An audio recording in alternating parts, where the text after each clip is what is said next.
Students, स्वागत है आपका हमारे YouTube चैनल पर।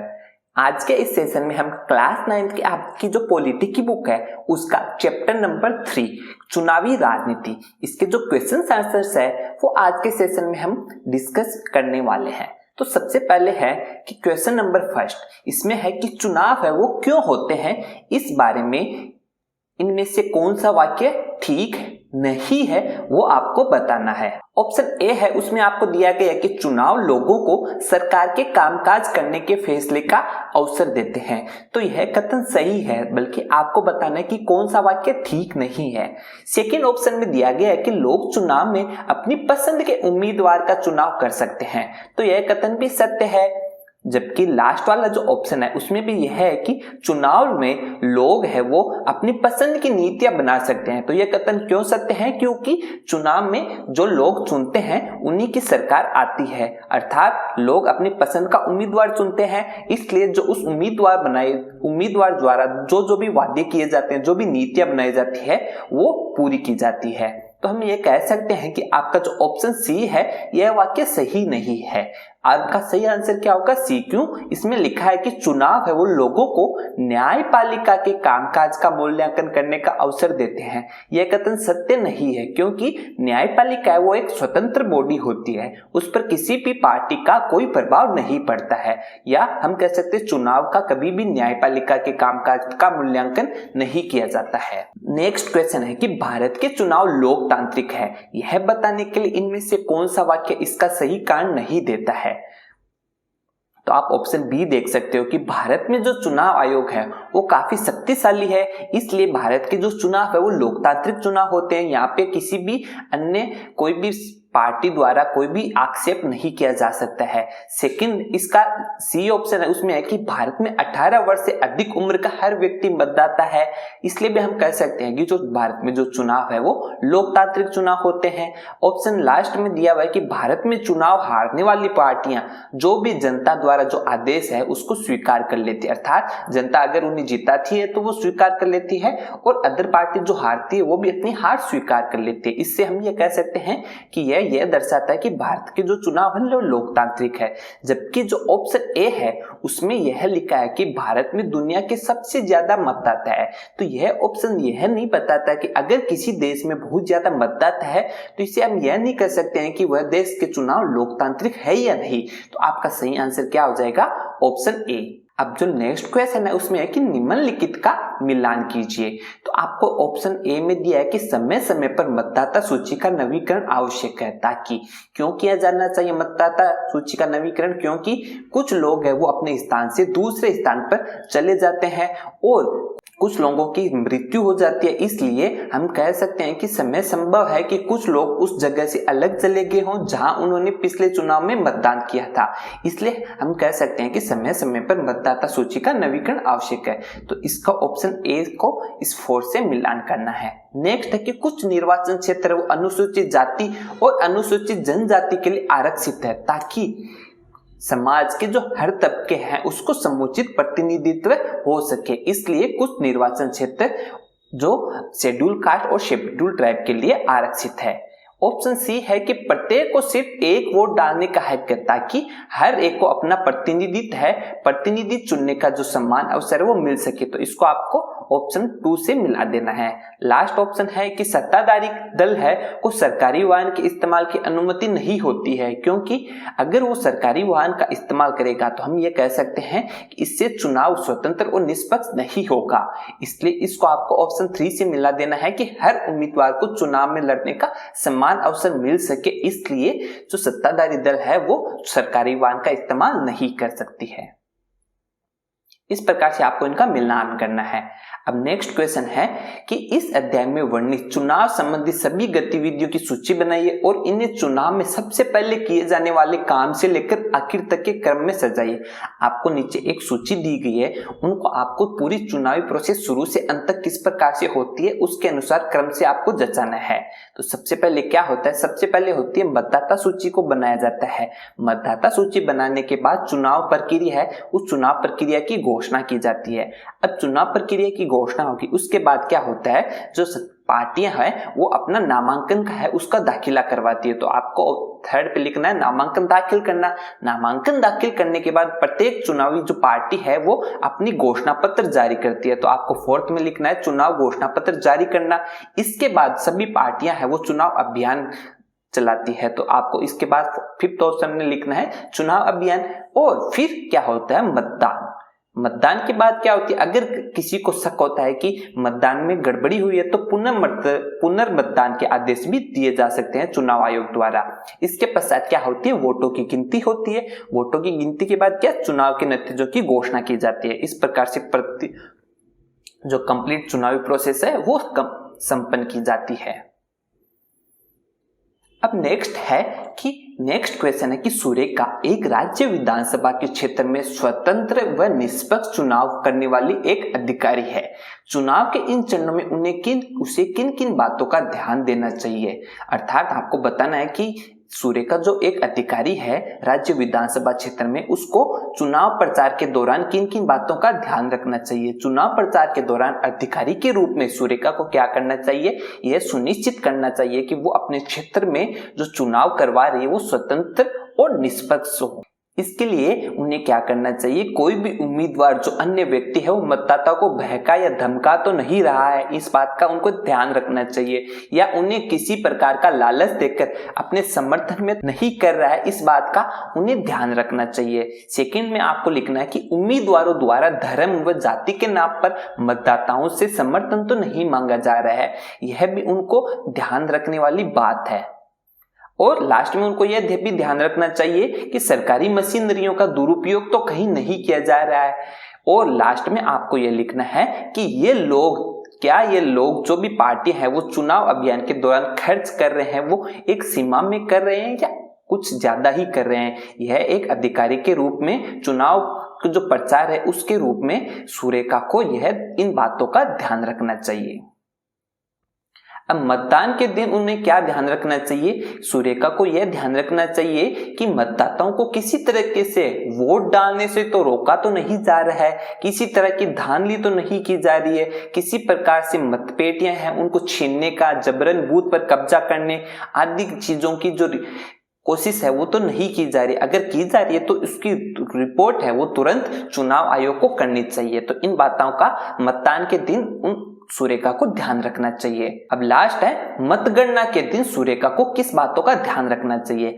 मतगणना के दिन किस बातों का ध्यान रखना चाहिए कि मतों की स्वतंत्र व निष्पक्ष गणना के लिए पर्याप्त व्यवस्था है या नहीं, सबसे पहले तो यह चेक करना चाहिए। इसी के साथ उसे पार्टियों के जो समर्थकों द्वारा किसी भी की जाने वाली संभावित घटना से सतर्क करना चाहिए और यह सुनिश्चित करना चाहिए कि किसी भी उम्मीदवारों के एजेंट है वो वोट को सुचारू रूप से गणना सूचित करने के लिए वहां विद्यमान है या नहीं। अर्थात किसी भी पार्टी के जो एजेंट है वो मतगणना के समय वहां उपस्थित है या नहीं, इन सभी बातों का उन्हें ध्यान रखना चाहिए। इस प्रकार से आपको इसका आंसर लिखना है। नेक्स्ट क्वेश्चन है कि नीचे दी गई तालिका बताती है कि जो अमेरिकी कांग्रेस है उसके चुनाव है उसमें विजयी उम्मीदवारों में अमेरिकी समाज के विभिन्न समुदाय के सदस्यों का क्या क्या जो अनुपात है वो आपको नीचे लिखा गया है और ये किस अनुपात में जीते इसकी तुलना अमेरिकी समाज में इन समुदायों की आबादी के अनुपात से कीजिए। इसके आधार पर क्या आप अमेरिकी संसद के चुनाव है में भी आरक्षण का सुझाव देंगे, अगर हाँ तो क्यों और किस समुदाय के लिए, अगर नहीं तो क्यों। तो आपको समुदाय के प्रतिनिधि प्रतिशत में आपको दिए गए अश्वेत है वो अमेरिकी प्रतिनिधित्व में है कितने 8 ही, जबकि अमेरिकी समाज में कितने प्रतिशत है 13%। हिस्पैनिक जो अमेरिकी प्रतिनिधि सभा में कितने हैं केवल 5%, जबकि टोटल वो है कितने 13%। जबकि श्वेत है वो प्रतिनिधि सभा में कितने 86%, जबकि वो टोटल अमेरिकी समाज में कितने 70%। तो हम ये कह सकते हैं कि ये जो तालिका है वो ये दर्शा रही है कि जो अश्वेत और हिस्पैनिक है वो केवल है तो अमेरिकी समाज में 26%, जबकि उनको जो अमेरिकी प्रतिनिधि सभा में जो उनको आरक्षण मिला हुआ है वो कितना है 8+5। 8+5 कितने हो गए 13%। जबकि अश्वेत है वो केवल अमेरिकी समाज में 70% है, जबकि उनको अमेरिकी प्रतिनिधि सभा में कितना स्थान मिला 80%, 86%। तो हम ये कह सकते हैं कि हाँ, अमेरिकी कांग्रेस में भी आरक्षण की पद्धति लागू की जानी चाहिए। इसके द्वारा प्रत्येक समुदाय को प्रतिनिधि सभा में क्या है जो बराबर का प्रतिनिधित्व, मतलब उनकी आबादी के अनुपात में ही उनको जो सीटें हैं वो मिलना संभव हो सकेगी। क्योंकि जैसे मैंने बताया, आबादी में काले लोग और हिस्पैनिक लोगों का कुल प्रतिशत कितना है 26%। इसके बावजूद भी उन्हें कांग्रेस में कितना स्थान मिला हुआ है ओनली 13%। कांग्रेस क्या है, अमेरिका में जैसे हमारे यहाँ संसद होती है वहां क्या होती है कांग्रेस, जबकि गोरे लोगों को उनकी आबादी से 16% अधिक प्रतिनिधित्व प्राप्त है। तो इस प्रकार से आप इसका आंसर लिख सकते हो। नेक्स्ट क्वेश्चन है कि क्या हम इस अध्याय में दी गई सूचनाओं के आधार पर निम्नलिखित निष्कर्ष निकाल सकते हैं कि इनमें से सभी पर अपनी राय के पक्ष में 2 तथ्य आपको प्रस्तुत करने हैं। भारत का जो चुनाव आयोग है वो देश में स्वतंत्र व निष्पक्ष चुनाव करा सकने के लायक उसको पर्याप्त अधिकार नहीं है। तो हम ये कह सकते हैं कि यह कथन असत्य है, क्योंकि जो स्वतंत्र और निष्पक्ष चुनाव संपन्न कराने के लिए चुनाव आयोग को भारत में पर्याप्त शक्तियां हैं वो दी गई है। कौन कौन सी शक्तियां दी गई है? चुनाव संबंधी सरकार को किसी भी सलाह को मानने के लिए चुनाव आयोग कभी भी बाध्य नहीं होता है, वह स्वतंत्र और निष्पक्ष किसी भी फैसले को लेने के लिए। नेक्स्ट है कि आयोग है वो सत्ताधिकारी पार्टी को सरकारी मशीनरियों के दुरुपयोग से भी रोक सकता है। यह चुनाव आचार संहिता भी लागू करता है और इसका उल्लंघन करने वाले जो उम्मीदवार और दल है उनको भी सजा देता है। इसी के साथ चुनावी ड्यूटी के दौरान जो सरकारी कर्मचारी है वो चुनाव आयोग के अधीन करते हैं, न कि सरकार के अधीन। इस प्रकार से इन तथ्यों के आधार पर हम कह सकते हैं कि भारत में जो चुनाव आयोग है वो स्वतंत्र और निष्पक्ष है। नेक्स्ट में आपको लिखा हुआ है कि हमारे देश के चुनाव में लोगों की जबरदस्त भागीदारी होती है। तो हम यह कह सकते हैं हाँ यह सच है, क्योंकि भारत में जो चुनाव होते हैं वो स्वतंत्र और निष्पक्ष चुनाव होते हैं। इसलिए यदि चुनाव में धांधली भी होती है तो मतदाताओं की संख्या है वो निरंतर घटती जाती है, जबकि भारत में मतदान का जो प्रतिशत वो पहले से बढ़ गया है। तो इस प्रकार से हम कह सकते हैं तो भारत में जो चुनाव होते हैं वो लोकतांत्रिक चुनाव होते हैं और वो स्वतंत्र और निष्पक्ष चुनाव का भी सूचक हैं। नेक्स्ट में आपको लिखा हुआ है कि सत्ताधारी पार्टी के लिए चुनाव जीतना बहुत आसान होता है। तो हम कह सकते हैं नहीं, शासक दल के लिए चुनाव जीतना अपेक्षाकृत कठिन होता है। क्यों होता है? क्योंकि उन्होंने जो अपने चुनावी वादे थे वो पूरे नहीं किए होते हैं, इसलिए जो जनता है वो नाराज होती है और विरोधी पार्टियों द्वारा नए वादे किए जाते हैं, जिसके कारण माहौल है वो उनके पक्ष में चला जाता है। इसलिए हम देखते आए हैं कि सत्ताधारी दल है वो निरंतर चुनाव है वो हारते आए हैं। नेक्स्ट में आपको लिखा है कि अपने चुनावों को पूरी तरह से निष्पक्ष और स्वतंत्र बनाने के लिए कई कदम उठाने जरूरी है। तो हम कह सकते हैं हाँ, चुनावों को पूर्ण स्वतंत्र व निष्पक्ष बनाने के लिए वर्तमान में सुधारों की आवश्यकता बढ़ गई है, क्योंकि चुनाव के दौरान जो चुनावी पार्टियां होती हैं उनके द्वारा जो धन है उसका दुरुपयोग होने लग गया है। वो अत्यधिक मात्रा में धन का प्रयोग करती हैं। उम्मीदवारों के रूप में जो अपराधी पृष्ठभूमि के जो लोग हैं वो भी चुनाव में भाग लेते हैं और वे अपनी ताकत से जनता को प्रभावित करने का भी प्रयास करते हैं। और चुनाव आयोग को चुनाव में धन के दुरुपयोग को रोकना चाहिए और उसकी अपराधी प्रवृत्ति के जो लोग हैं उनको चुनाव लड़ने से भी रोकना चाहिए। इस प्रकार से आप इसका आंसर लिख सकते हो। नेक्स्ट क्वेश्चन है कि चिन्नप्पा को दहेज के लिए अपनी पत्नी को परेशानी करने के जुर्म में सजा मिली थी। सतबीर को छुआछूत मारने का दोषी माना गया था। दोनों को अदालत ने चुनाव लड़ने की इजाजत नहीं दी। क्या यह फैसला लोकतांत्रिक चुनाव के बुनियादी सिद्धांतों के खिलाफ जाता है? अपने पक्ष में इसका उत्तर आपको देना है। तो हम कह सकते हैं जो न्यायालय है उसके द्वारा जो निर्णय लिया गया है वो लोकतांत्रिक सिद्धांतों के विरुद्ध नहीं जाता है, क्योंकि आयोग के निर्देशानुसार अगर कोई व्यक्ति गंभीर आपराधिक मामले में सजा मिलती है तो उन्हें वह चुनाव लड़ने से वंचित कर सकता है। पहले केस में दहेज के जुर्म में सजा मिली थी और दूसरे केस में संवैधानिक प्रावधान के तहत छुआछूत के व्यवहार के अनुसार उसको सजा मिली थी। दोनों ये दंडनीय अपराध है। तो हम ये कह सकते हैं कि न्यायालय का जो ये निर्णय है वो लोकतांत्रिक सिद्धांतों के विरुद्ध नहीं जाता है।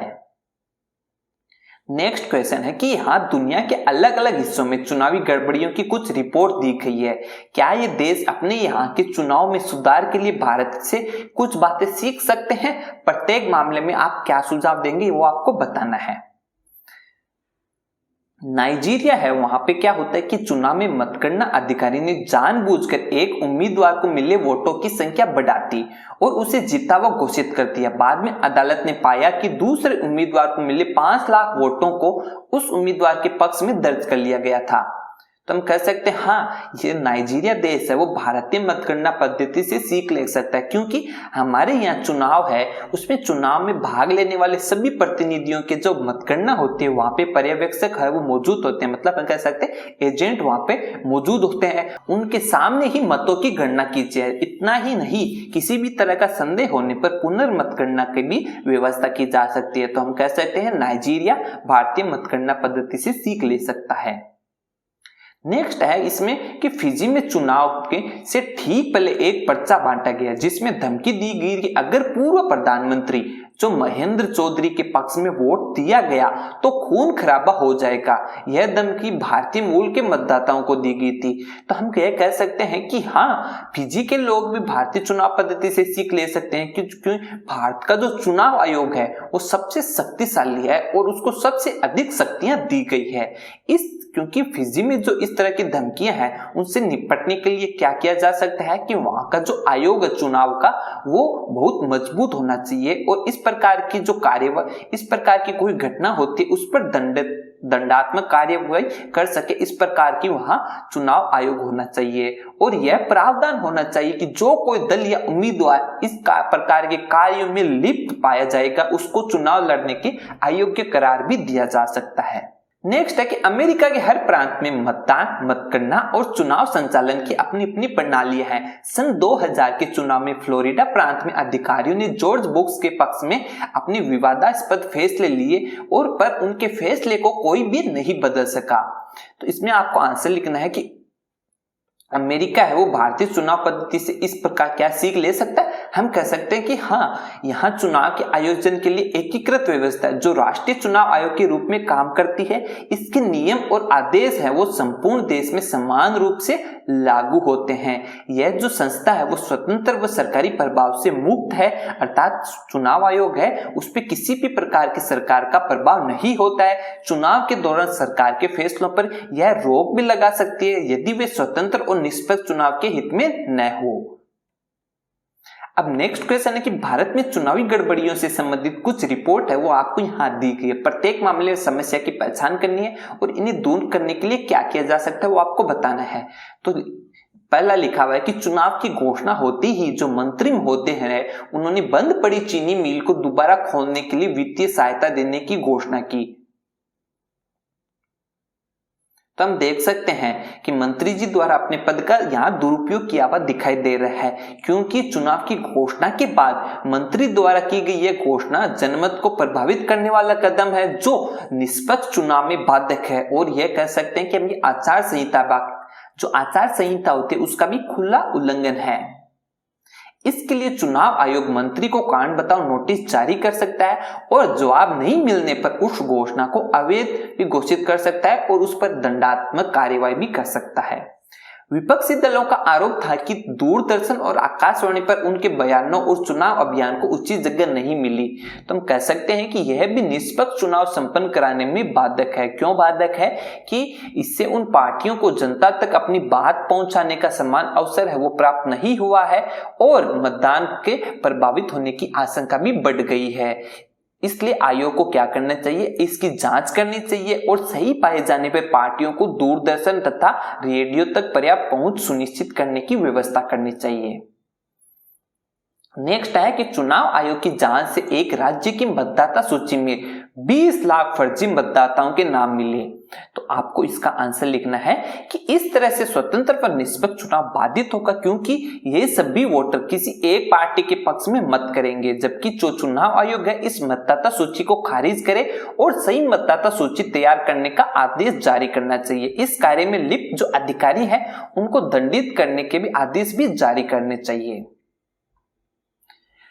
अब लास्ट वाले में है कि एक राजनीतिक दल के गुंडे बंदूकों के साथ घूम रहे थे, दूसरी पार्टियों के लोगों को मतदान में भाग लेने से रोक रहे थे और दूसरी पार्टी की चुनावी सभाओं पर हमला कर रहे थे। तो हम कह सकते हैं कि राजनीति में इस अपराधीकरण से स्वतंत्र व निष्पक्ष चुनाव होने की संभावना है वो कम हो जाएगी। इससे क्या होगा, इसके डर से चुनाव में भाग लेने वाले आगे नहीं आएंगे। इसलिए इस आयोग को क्या करना चाहिए, ऐसे तत्वों और जो संबंधित पार्टी है उनका पता लगाकर उन पर उचित कार्यवाही करना चाहिए। सभी उम्मीदवारों को समुचित सुरक्षा है वो भी उपलब्ध करवाई जानी चाहिए और प्रशासन से विधि व्यवस्था की चौकसी बढ़ाने के लिए भी कहा जाना चाहिए। नेक्स्ट क्वेश्चन है कि जब यह अध्याय पढ़ाया जा रहा था तो रमेश कक्षा में नहीं आ पाया था। अगले दिन कक्षा में आने के बाद उसने अपने पिताजी से सुनी बातों को दोहराया। क्या आप रमेश को बता सकते कि उसके इन बयानों में क्या गड़बड़ी है? उसने एक बयान दिया था कि औरतें उसी तरह वोट देती है जैसा पुरुष उनसे कहते हैं, इसलिए उनका मताधिकार देने का कोई मतलब नहीं है। तो हम कह सकते हैं कि वोट के अधिकार के संबंध में इस बात से बिल्कुल नहीं है कि व्यक्ति अपने उस अधिकार का किस तरह प्रयोग कर सकता है। हम ये कह सकते हैं हाँ कि महिलाओं को उनके वोट का महत्व भी अवश्य बतलाया जाना चाहिए। अतः लैंगिक पक्ष पर विचार किए बिना ही प्रत्येक को वोट का अधिकार भी होना चाहिए। नेक्स्ट है कि पार्टी पॉलिटिक्स में समाज में तनाव पैदा होता है। चुनाव में सबकी सहमति वाला फैसला होना चाहिए, प्रतिद्वंदिता नहीं होनी चाहिए। तो हम कह सकते हैं यह सच है कि पार्टी है वो राजनीति समाज में तनाव पैदा करती है, किंतु जो चुनाव है उनमें सहमति की संभावना नगण्य है, क्योंकि प्रत्येक उम्मीदवार विजयी होना चाहता है तथा इस मुद्दे पर सहमति बनने की कोई संभावना ही नहीं है। अतः स्वस्थ प्रतियोगिता ही चुनाव को बेहतर विकल्प है। लास्ट है कि सिर्फ स्नातकों को ही चुनाव लड़ने की इजाजत होनी चाहिए। तो इसमें लिखना है कि नहीं, यह लोकतांत्रिक सिद्धांतों के खिलाफ है, खासकर हमारे देश में जहां अशिक्षा बहुत अधिक है। अतः ऐसा करने से अशिक्षित या कम जो शिक्षित लोगों के मतदान के जो अधिकार है उसका हनन होगा। स्टूडेंट्स, अगर आपको ये वीडियो पसंद आया हो तो इस वीडियो को लाइक करना और हमारे चैनल को सब्सक्राइब करना, ताकि नेक्स्ट वीडियो में आपको इसी प्रकार की इंफॉर्मेशन मिल सके। धन्यवाद।